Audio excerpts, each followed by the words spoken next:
One of the arguments we have been making through this grammar has been that text and speech are very different from each other. So different, in fact, that we can no longer use the word language as an aggregation of both. In this video, we're going to bring these arguments together into one place because they have been scattered across the other videos and the 2 volumes of our transpositional grammar. In our rough visual map of forms of meaning, we have put text beside image and image beside space. Like image, text is laid out in a 2-dimensional spatial array. And like image, it excels in carrying meaning across different times and spaces. Its purpose is asynchronous participation in representation, communication, and interpretation. Text also has a certain kind of spatial 3-dimensionality.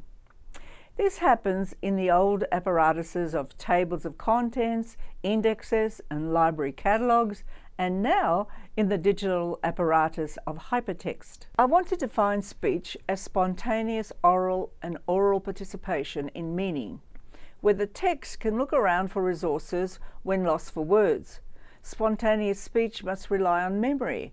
Where text covers distance, speech is immediate. Where text is asynchronous meaning, speech is synchronous participation in representation, communication, and interpretation. Where text is ordered in space, speech, like all sounds, is ordered relentlessly in time. It is not possible to recover from having misspoken without declaring that one has. Something just spoken cannot be unspoken. And unlike text, speech is orchestrated or conducted with gesture, and so is closely aligned with embodied presence. Take what you would think was the easy task of finding the beginning and end of a unit of meaning. You find the beginnings and ends of text in space. For instance, sentences, paragraphs, the covers of books, the front door or home pages of libraries. But the beginnings and ends of speech you find in time.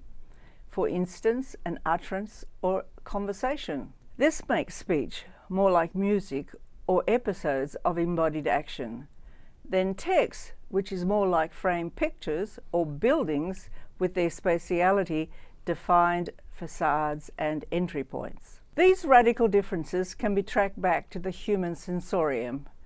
In their canonical forms, text can be purely a matter of sight and speech purely a matter of sound. Though of course our meanings are all the more powerful when speech is accompanied by gesture and text by image. In other words, in their most elementary forms, speech and text could hardly be more different.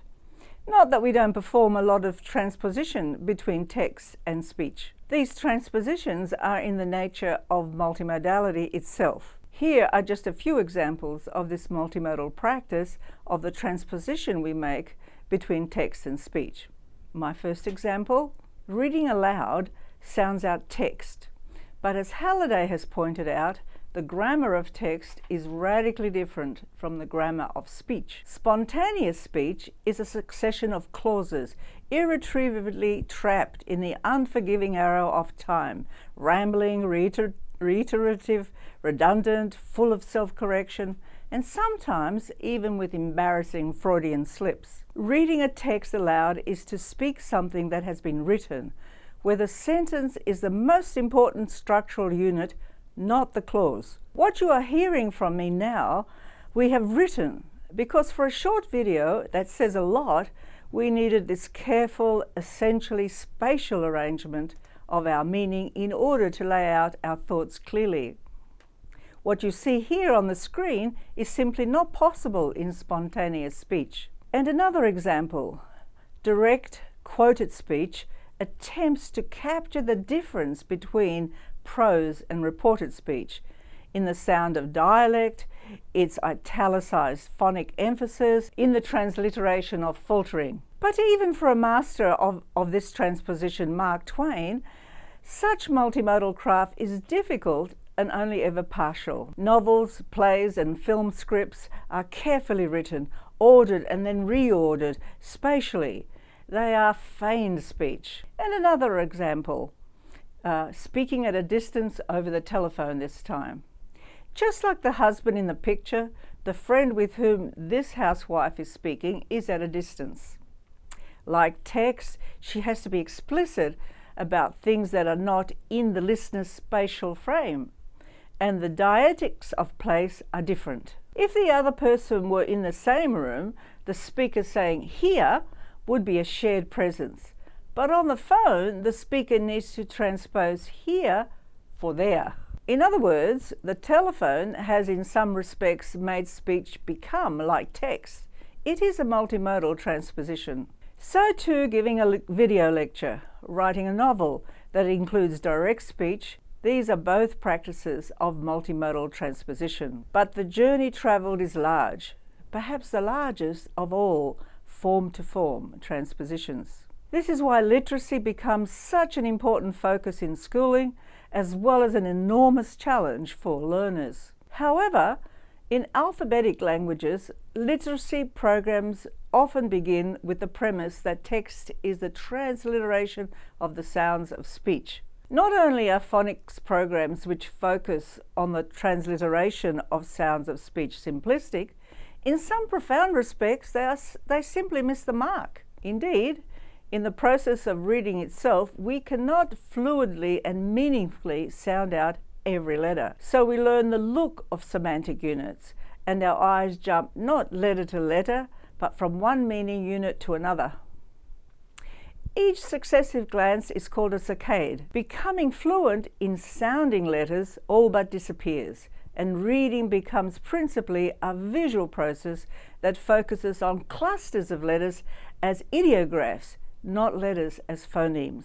Now let me illustrate the laboriously visual process of writing text with an example of a particularly famous speech. Here, Abraham Lincoln is speaking at Gettysburg, Pennsylvania, several months after the devastatingly brutal battle that proved to be the turning point in the US Civil War. The final, officially published version of his speech was just 271 words long and took not much more than 2 minutes to deliver. For so few words, Lincoln wrote numerous drafts, the first in the White House, then more on the train on his way to Gettysburg, then several more after the speech was delivered for a published version. 5 versions of Lincoln's speech in his own handwriting remain today. Here is what is considered to be the second version of the remaining 5 drafts. You can see that there are many crossings out. Writing a speech is a difficult multimodal task constrained by the affordances of scribing as a visual medium and as a visual process. The more you change it, the messier the text gets, which means that at a certain point you need to start again. Writing is actually a multilinear process.